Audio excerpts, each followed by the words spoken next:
Okay. Hi, everyone. And hi, Jordan. Thanks for being here with me. Yeah, thanks for having me. Yeah. Okay. So, everyone, I have a guest today. I'm pretty excited for what we're going to discuss. So, I have with me Jordan Sperry, who's an astrologer. He's located, where are you located? You're out in the Western United States somewhere? Yeah, Northern California. That's right, Northern California. Okay. So, I connected with you some months ago now. I don't know. Time is a little bit weird this year, but I was connected with Jordan through another mutual connection on Instagram, who also works with astrology. And we've never discussed astrology here on the podcast, so I'm really delighted and feeling really honored to have Jordan come talk with us because his Instagram, and it's through Instagram that I've connected with Jordan. His Instagram is very unique in the language and the artwork and the way that he discusses astrology. So he has a unique perspective that I would say is quite different from I don't know, maybe Jordan, have you ever heard this term pop astrology? That's just the term that comes to mind. I don't know if that's really a thing, but I think when most people hear astrology, what comes to mind is pop astrology.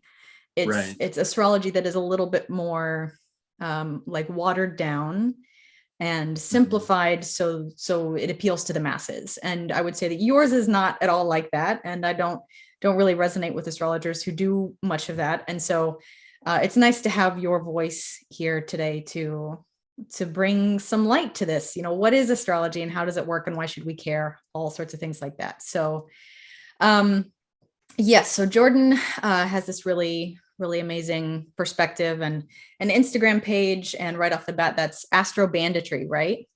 Yep, On that's Instagram. right. Can you explain that name? Where did that name come from? Yeah.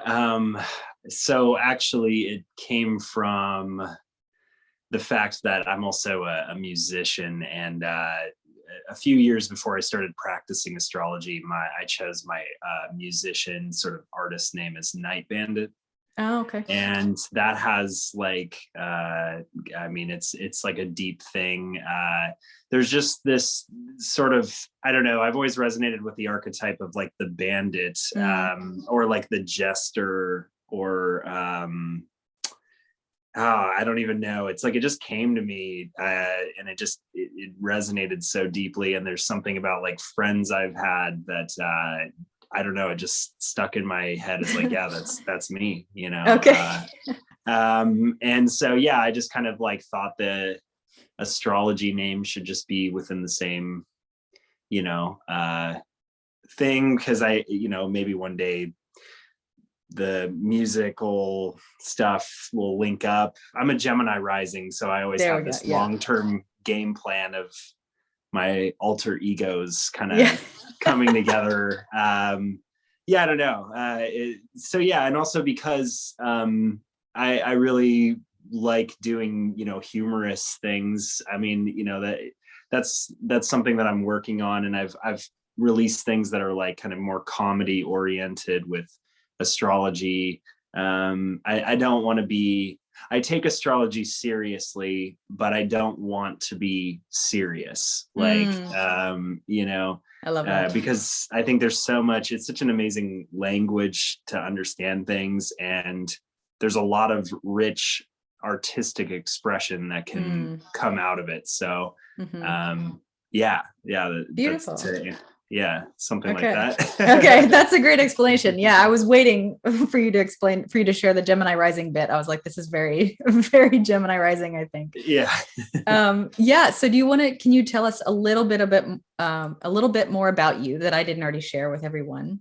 And can you share with us your sun, moon, and rising and kind of explain what that is to everybody? Yeah. Okay, where should I start?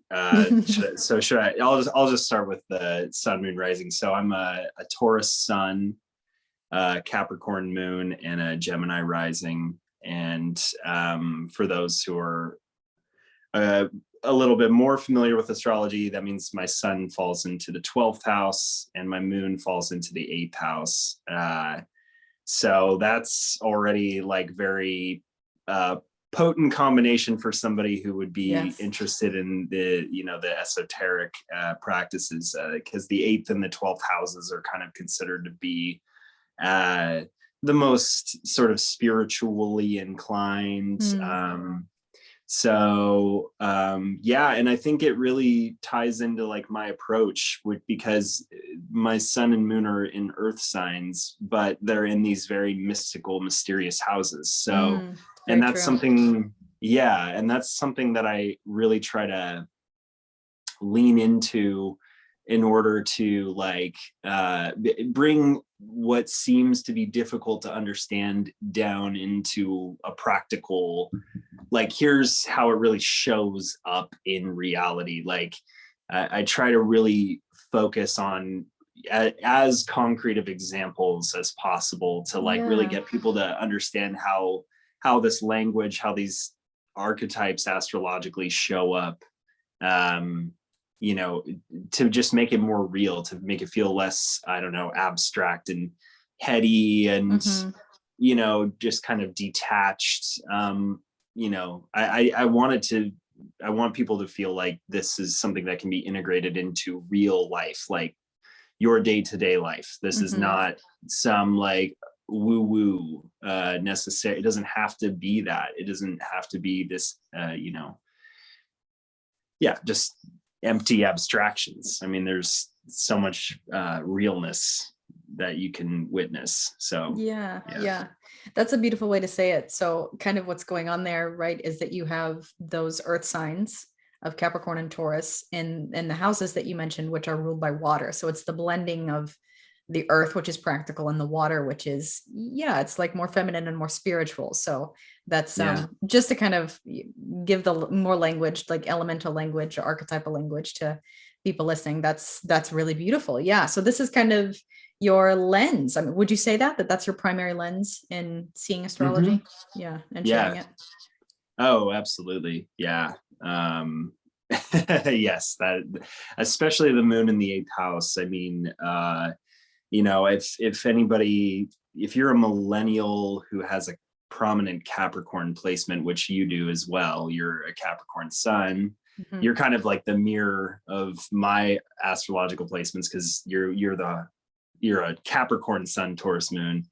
But specifically Capricorn, there's something magic about being born in sort of like the late 80s, early 90s, and having inner planets like closer, like sun, moon, Mercury, these things in Capricorn, because that combination of those planets is so rare, and those are like the mystical planets, Uranus and Neptune. And so Capricorn planets that normally would be very practical in any other generation have a really transcendental quality to them that is not going to be seen ever again, honestly. Like it will not.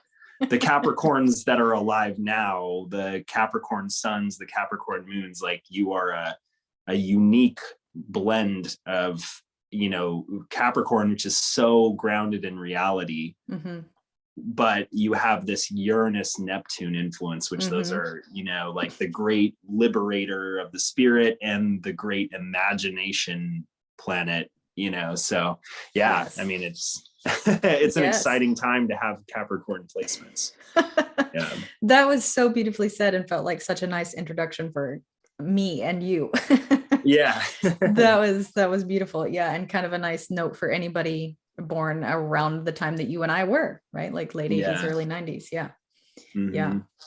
Okay, beautiful. So we're also here to talk about tarot. And so I feel like this is kind of like a chicken or the egg question. Like which came first for you, tarot or astrology? Oh, definitely astrology. Because, and tarot is so fascinating, but it, a little bit more about my background. Like, so, and I think in a conversation we had before this, I told you that I actually came from a more like scientific background initially. Like I studied physics. I graduated with like a bachelor's degree in physics. And I had this very material mindset, right? There's the earth placements. Is that like Yep. my first instinct is to understand the material world. Right. Right. So astrology was already something that took a while for me to grapple with, because it's like, when someone did talk to me about my chart, some friends of mine who were more inclined, I was like, wow, that really seems, strikingly fitting. Like, not just like generally, oh yeah, that could apply to anybody. Like, no, it seemed very specific to me, but that sort of skeptic in my mind, it already took a lot for me to really kind of overcome that hurdle, that hurdle of like believing there was true validity to astrology. So tarot is even more of a difficult one to wrap around, because you're like, they're just cards. Like, how can cards tell you your be truth? How can they be telling you deep metaphysical truths about your life? Like, so that, no, I needed to swallow the astrology pill fully. And it was actually the understanding that that all of the tarot cards coincide with astrological signs, planets. That is actually what made me raise an eyebrow of like, oh, let me investigate this further. And that's really what they are, is that they're just like these representations of of all of the things that you understand when you really dive into astrology. They just paint a picture. Like, the card is just for you to sort of see an image that reflects the quality of what the message is. It's just one possibility of a scene, shall we say, of like, here's this archetype playing out. And it took me a few more years after getting into astrology to really dive into that. Okay.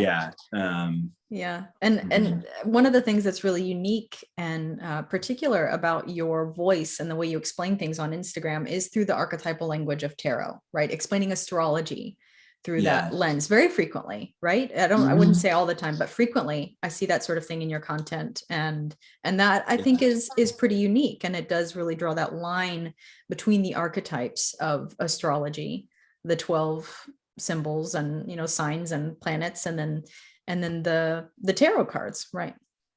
Yeah, definitely. I mean, the way I kind of see it is that it's like, each of the signs or each of the planets, they can manifest in infinite number of ways, but there is something signature and inherent to it that makes it specifically that thing at the same time. That's like the contradiction of an archetype, right? Is that an archetype doesn't actually have any sort of specific, characteristics that it has to embody, but at the same time, it does have something distinct about it so that it's recognizable. So it's not just like anything is anything, right? Like, otherwise everything's just abstract. It's like, there's this, so I guess my point is that, I just look at astrology as, the planets are like this great cosmic clock that, points to specific archetypes getting highlighted in the psyche of humanity, in the psyche of psychologically. And then to tarot again is that's just like a specific kind of reflection of that greater astrological archetype being pointed out. But anyway, I don't know if I'm getting into the weeds with this, but yeah, that's sort of kind of how I put it together in my head about how does this all correlate. And no, I think that's perfectly said. And we haven't mentioned yet, but you work with clients, you do chart readings, and this came about, is that right, kind of in the classic projector style because for everyone listening, Jordan's also a projector. He's a 2-4 splenic. Is that right? Yeah. Mm-hmm. For all the human design people who are curious. And so you just kind of started doing these readings for people because they wanted them from you, right? Because they started to recognize you for this, and it just kind of turned into this sort of thing. And is it right that you don't use tarot? You don't do card readings, you do the chart readings? No, yeah, currently I'm not really focused on offering tarot. I mean, I might pull cards for somebody if I think it would be fun during the reading itself. But yeah, I really try to focus on doing astrology first and foremost. I think, yeah, definitely. Okay. And I'm sorry, what was the, I feel like, what was the main question here? Just it was really whether you use astrology and tarot or just astrology. Oh, right. Just to clarify that for everybody. Yeah, totally. Yeah, I mean, yeah, I focus on astrology charts for now. You know, and because I'm expanding my repertoire of the kinds of charts, you know, so this is the thing, you know, if you're familiar with your birth chart, like that's just one significant sort of chart that could be read. And so if, let's say somebody has never gotten their chart read before, I would definitely recommend you get your birth chart first, because it's going to be the most easy for you to understand because you've lived your life. Yeah. So like you will find that particularly impactful above everything else. But once you've had that done, there's many different other kinds of astrology charts that have purpose that are not your birth chart. For instance, there are things called solar return readings where you look at the chart of when exactly the sun returned, meaning your birthday essentially, when it hits the exact degree of the time you were born, like for the year. So when it's your birthday, you have a specific chart that has a resonance for the next year. And that's going to point to things that maybe your birth chart don't point towards, because it's on a smaller time scale. It's not, you know, your birth chart is like your lifetime overall purpose and, you know, the things you're going to experience. Then you got something like a solar return, which is like, here's kind of a map for the year, which can also be quite interesting.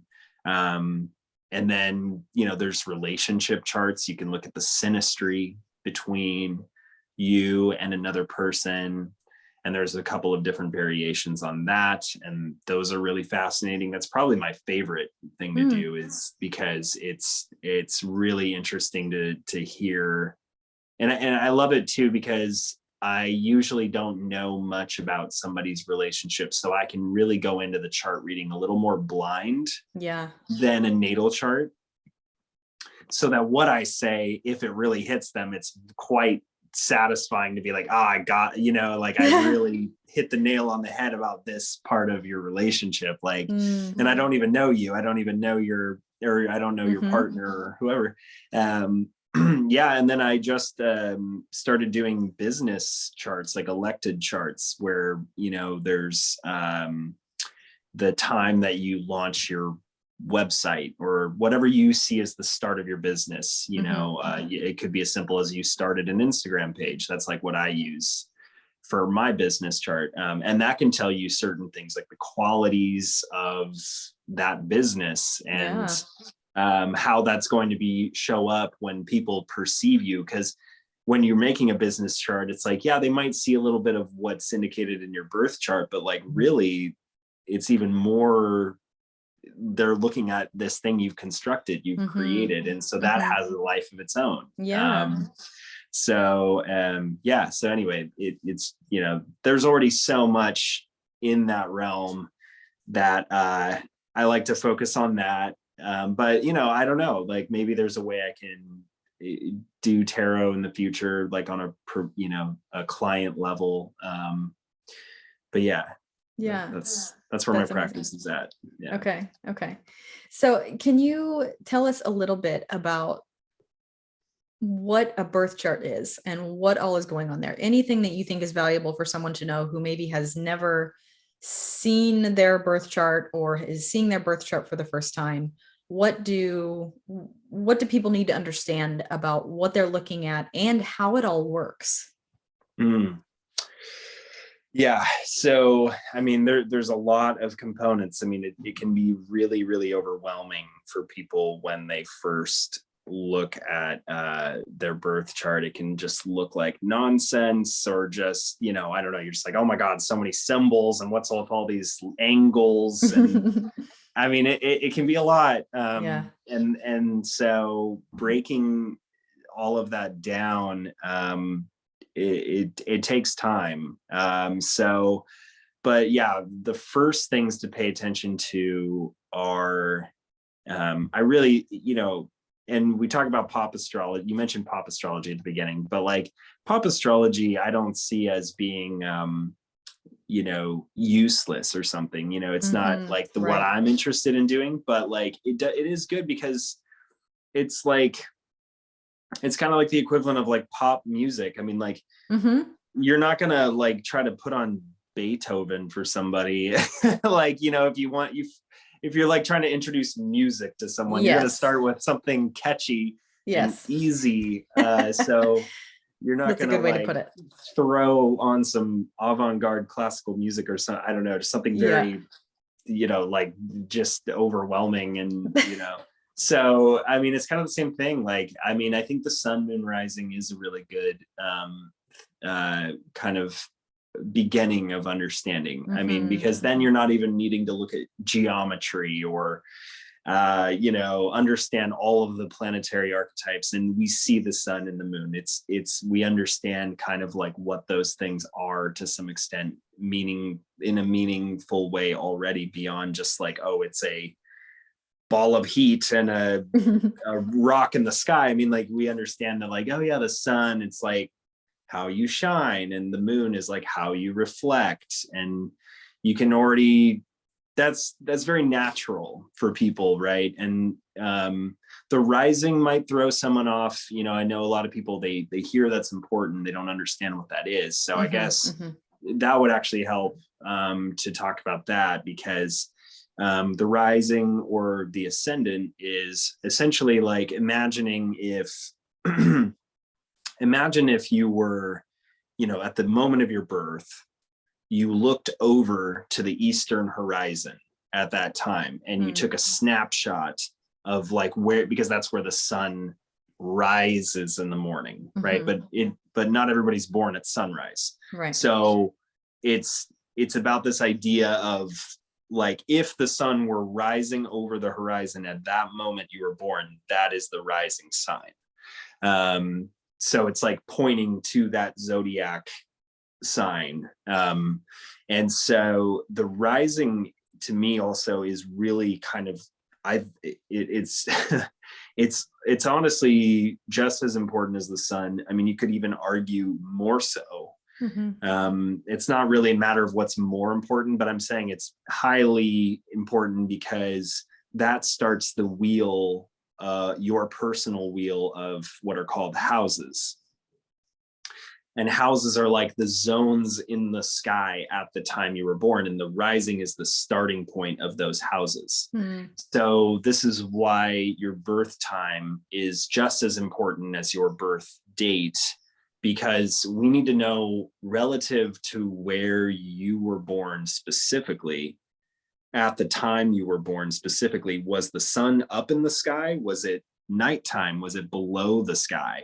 Right? It's because the zodiac, that's relative to Earth itself. So that's very general. That's like the whole world, right? Like, if the sun is like today in Sagittarius, that means like relative to the entire Earth, that's very general. But that's where the houses come into play, because they're like, well, no, but I was born in this place specifically, and the horizon looked like this in my in the location that I was born. Like, so I was born at noon, so I have the sun in the 10th house, like it's the top of my chart. The sun was shining as brightly as it could, right? Or midnight, it's at the bottom of the chart, it's 4th house. Or so that's kind of the mechanics of like why that's important, because that really highlights more specific to you how those things are going to show up versus, if you were born in California versus, I don't know, Somalia or something at the same exact day. Well, but your lives are not going to be the same. Like there's going to be, then there's there's even an astrological explanation for that beyond just your environment and your culture and everything. Like that's going to make differences, but there's even this distinction, like if you're born at the same time in two different parts of the world, well, but the sun is in different locations in the sky. Yeah. The moon is in different location in the sky. Everything is in a different location. So that imparts a different character to you. So the big three, really important. And then I think from there, understanding the planets, I think, and the signs themselves, understand those separately. Because I think a lot of people start to conflate that. Like they'll look at a chart and they'll say, oh, I have, well, let's say like the people in the, late 80s, early 90s who are Capricorns, like, oh, I have like 5 planets in Capricorn. I must be really Capricorn. And it's like, well, yeah, I mean, you are, but each one of those planets has a different meaning. So you can't just be like, I'm very Capricorn. Yeah. Because you could also have a moon in Cancer, and that's going to make you very Cancerian, like even though you have all the Capricorns. So you have to separate those a little bit and understand the planets on their own. Like what do they indicate regardless of sign? And then the sign is kind of like the secondary. And that's the other thing I try to tell people, is that understanding the planet is more important first. And because that is the physical body being represented. That is like, that's the thing that actually gives it any meaning at all, right? Like it, and then the sign is kind of like the adjective for the noun. Like the planet is like, I am a noun. Yes. And the sign is like the adjective. It's without a noun, there's no adjective, so it's really, I really like, and that's the way I try to teach. And one of the things I'm planning on releasing is I'm going to do a course on the 7 classic planets.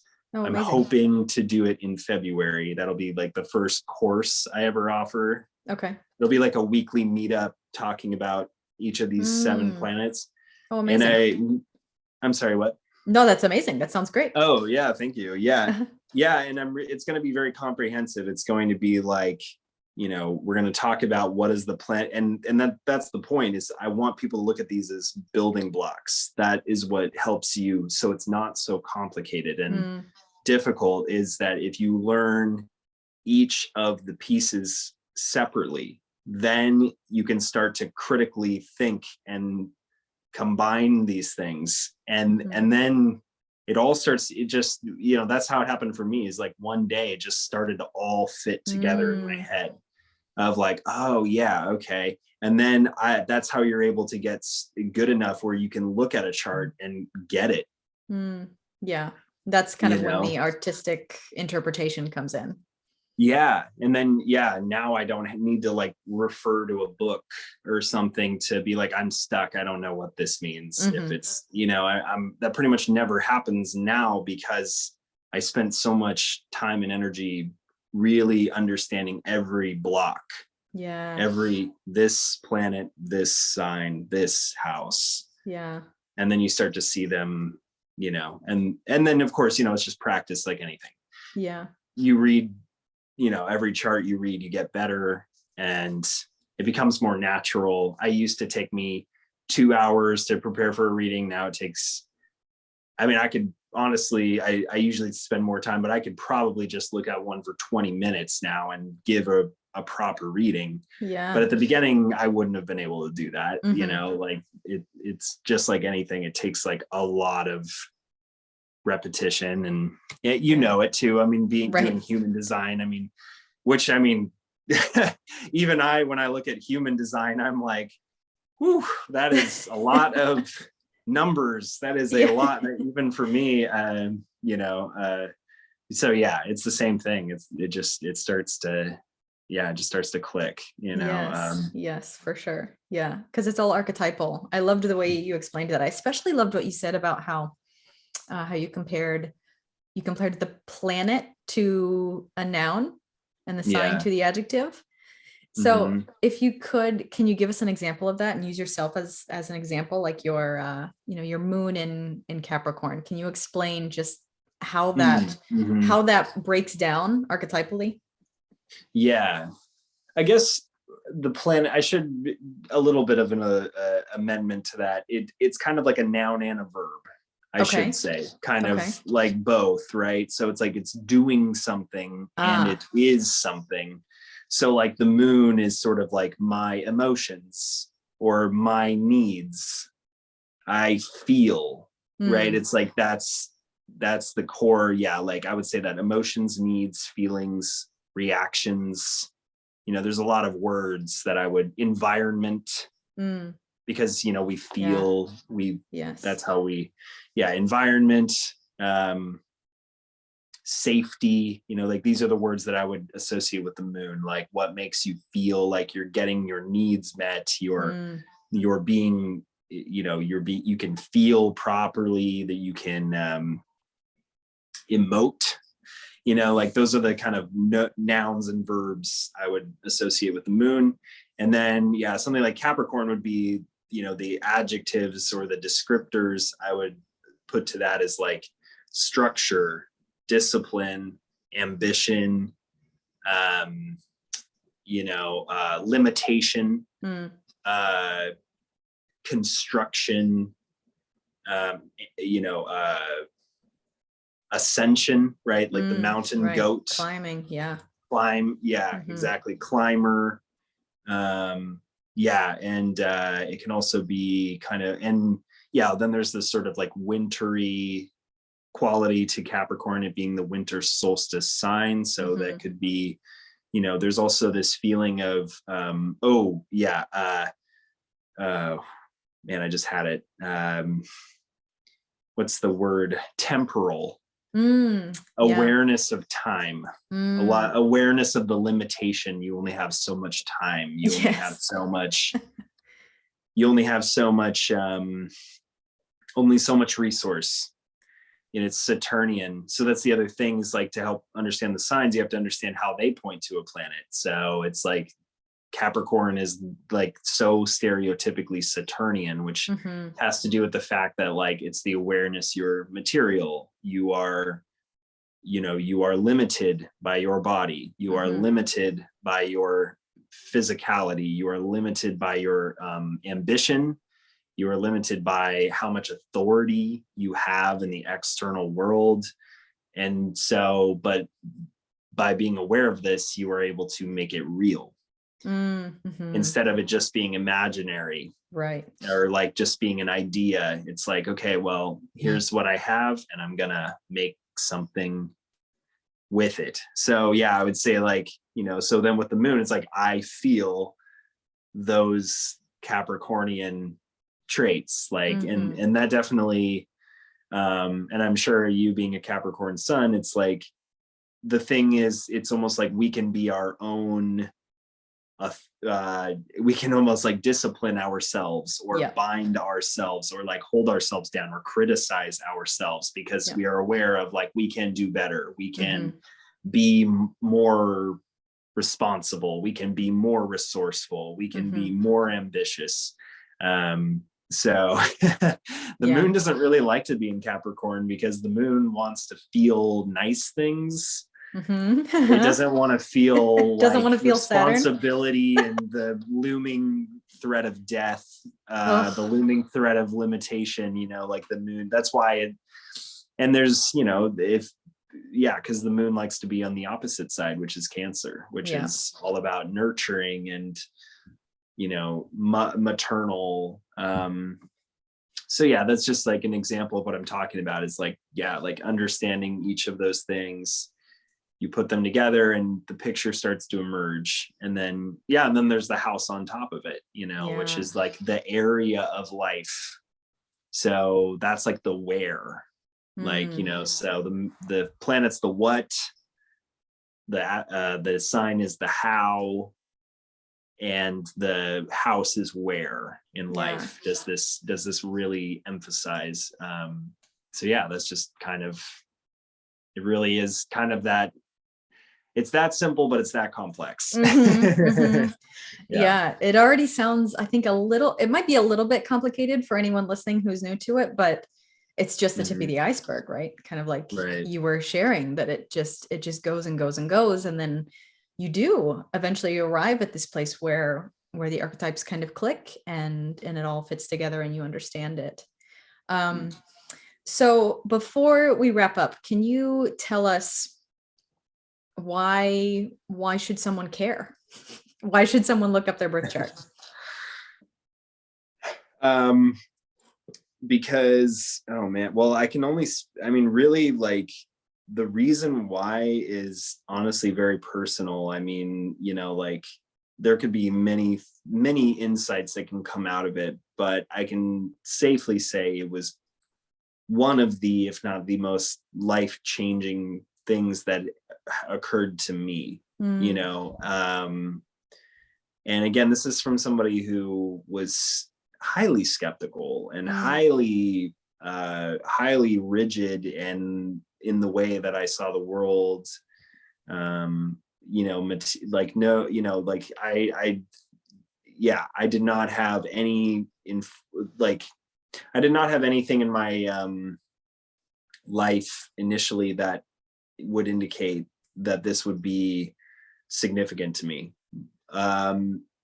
But it seemed to have come in my life at the right place at the right time, for a new level of like self-understanding. And that's the thing I always tell people too, is that I'm like, even if you are not at a place, philosophically or mentally where you think it's real,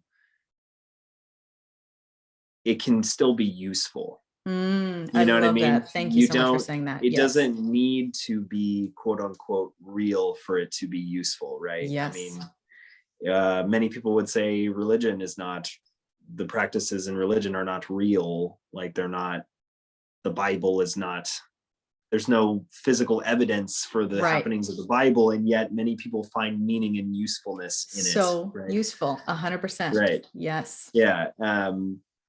It's not always about it being, so at least, and it's kind of like, I don't know, it makes me think of like what like Ra Aruhu said in Human Design, is that like, it's an experiment. That's like what he always said. Like, I've watched like a lot of interviews of him, and he's like, just try it. Yeah. Like, if it doesn't click, then you didn't lose anything. Right. Like, you're back, you're back to, you're exactly where you were. It's not, it's not a cult. It's not a religion. It's not claiming to be a science, like Human Design or astrology are not, I would say it's a language. And we notice that there's correlations with the movements of celestial bodies that move with the flow of this language. Nobody's trying to indoctrinate you. Nobody's trying to, it's like this, and it's been resonant to many different civilizations and cultures for thousands of years. Yes, so our ancestors were astrologers.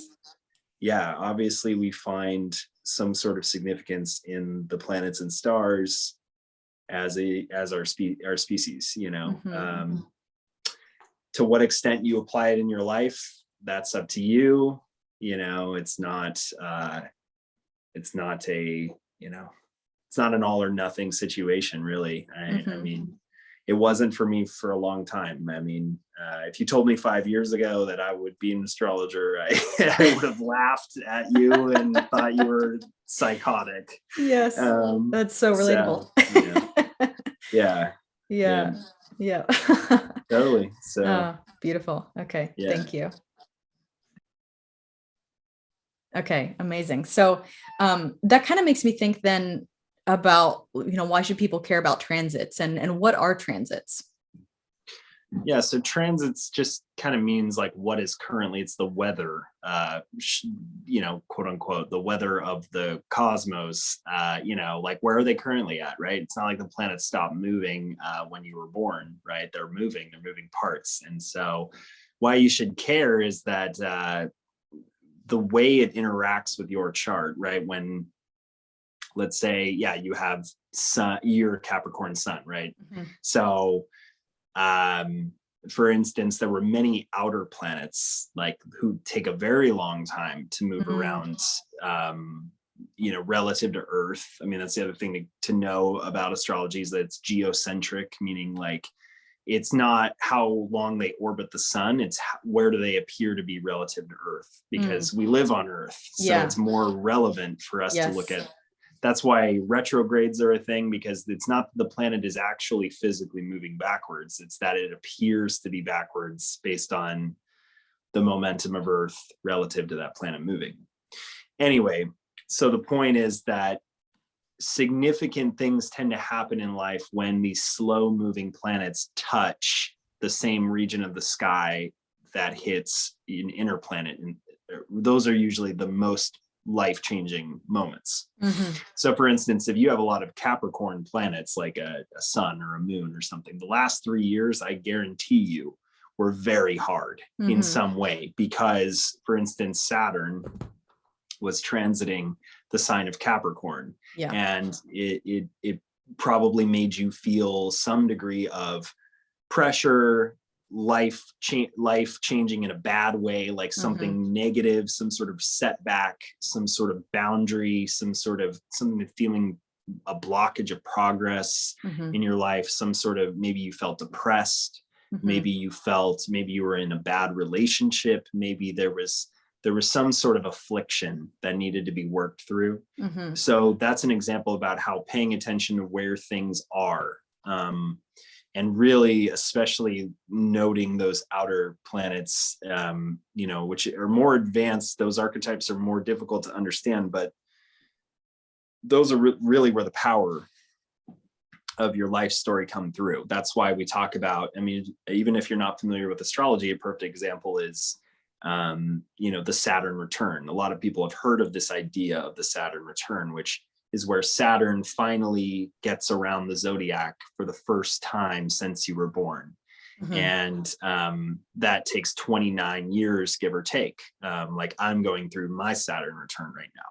So and that is usually a time of like true maturity and stepping into authority in your life.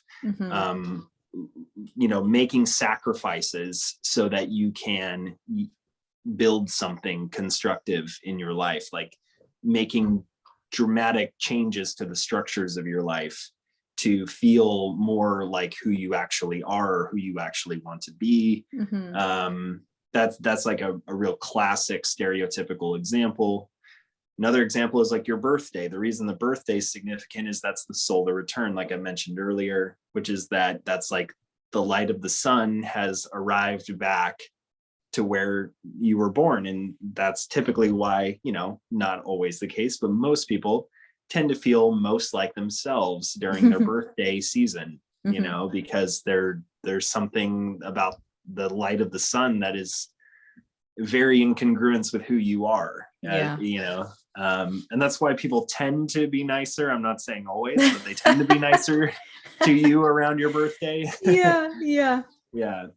So that's the thing, we're already kind of celebrating. It's funny because if you think about holidays and things like that, like there is some degree of correlation to the zodiac anyway. So you're kind of in a way using astrology in your life, just in a very kind of 3 times removed sort of way, right? Yes. Like, Christmas kind of correlates with the winter solstice roughly. I was talking about how like Thanksgiving here in the US, it's funny to me that the US, or we celebrate that in Sagittarius season, which is all about it's a Jupiter sign related to abundance. And Thanksgiving, most people indulge in a lot of food, or like Halloween happens in Scorpio season, which is kind of considered to be like the darkest, scariest sign of the Right. zodiac, right? Or Right. yeah, so there are like loose correlations to the secular and religious holidays, Mhm. so you are already to some extent participating in the astrology language. You're probably just not aware of it. Yes. Yeah. Yeah, Yeah. so Beautiful. yeah, Okay. that's kind of why transits are really important. Yeah. Okay. Well, thank you. Is there anything else that I didn't ask you about that you would love to tell somebody about yourself or about astrology? Huh. Well, I guess since we're still on the topic of transits, here's like another example of how this really shows up. Is that the last couple of years with like the pandemic, and also just with the seemingly all-consuming presence of like our lives becoming digital and online, Mhm. there's even astrological significance to that, Okay. and so for instance, like here's the big transit that's been happening this year. So if you're listening, maybe this will be relevant, is that the biggest dynamic, probably the most prominent dynamic we're dealing with this year is that Saturn is in Aquarius, right? Which is an air sign. It's typically focused on the future. It's focused on technology, innovation, standing out, being different. And it's just quite interesting to me that Saturn is in this sign, because it's like a lot of people are trying to create their own online business. A lot of people are spending more time online. Like it's almost like the online world is getting more real than the real world in Yeah. some ways, like Yeah. it's where the Saturn represents the structures in life, the establishment, quote unquote, like the government, commerce, business, the system, quote unquote, whatever you'd like to call it. And it's interesting how it's like it's also the Saturn return of the internet. So we're dealing with the reckoning of like, okay, look at this thing we've created, and okay, here are the strengths, and people can do all this stuff, but then there's also these limitations. There's also these problems that we're dealing with, right? Like I think it's quite interesting that the announcement of like Facebook with like the metaverse, right, creating a world that is in the cloud, right? Like that is very Saturn Aquarius to me. Yeah. It's like the castle in the sky kind of imagery archetypally. But then on the flip side, we have this powerful thing going on with Uranus. They've been in what's called a square aspect, which means there's tension between them. And Uranus is in the sign of Taurus, and Taurus is all concerned with the real world, the body, being grounded. And it's quite interesting because Uranus is kind of more of like the rebellious archetype compared to Saturn, which is the establishment.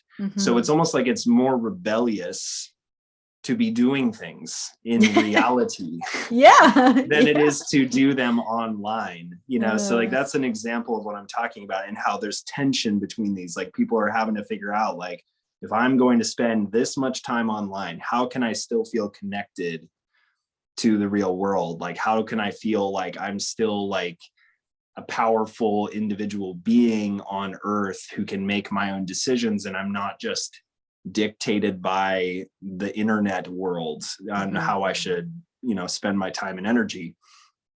So that is like a huge thing that is affecting everybody, regardless of how it hits your birth chart. And that's a real concrete example of how the transits can really illuminate something really really potent that's going on, so it's kind of, yeah.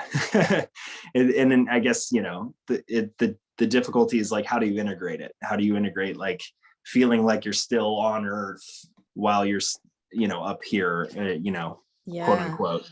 Yeah. in the digital space. Yeah. Mm-hmm. Mm-hmm. Yeah. It So really is I kind get, of what's in the air. So thank you. yeah. Mm-hmm. It's so nice to have just the language of astrology, just kind of like you were saying, even if you don't believe this or buy into it, whatever, it's so helpful just to have the language and just to have the archetypes and, have something to kind of cling to, for lack of a better word, something to help you understand what's going on. And that really Yeah. is what's going on right now, just like you said, for many. So that's really fascinating. Yeah. Yeah, definitely. Okay. Well, thank you so much, Jordan, for sharing all of this with us. This has been really fun for me to hear and to ask you all of these questions. And I really hope that this is insightful for people. And to everyone watching or listening, I strongly encourage you to go find Jordan. And that's at Astro Banditry, right? Can you spell that for us? Yeah, it's ASTROBANDITRY. Okay. One word. Instagram's still the best way to reach me currently. I do have an email, which is the same, astrobanditry@gmail.com. Perfect. Yeah, and then regarding, I am going to be launching a website in the next few months. I'm also, like I mentioned, I'm going to be offering a course. If you really want a comprehensive understanding of the 7 classic planets, which is, Sun, Moon, Mercury, Venus, Mars, Jupiter, Saturn. Those are the most fundamental building blocks. I'm hoping that's going to be launched in February. Yeah, so a lot of moving parts right now. But if you want to, reach out to me now, Instagram is still the best way to do that. Yeah. Yeah. And people can work one-on-one with you as well. Oh yeah, absolutely. Yeah. That's the other thing. Like, if you've never gotten a chart reading, that's what I do. And I don't think I've ever had a client who didn't really take something from it. So, Yeah. if you're on the fence, just give it a shot. Yeah. And just see where it takes you. Perfect. Beautifully said. Okay. Thank you so much, Jordan. I really appreciate your time, and thank you so much for joining us. Yeah, thanks for having me, Cameron.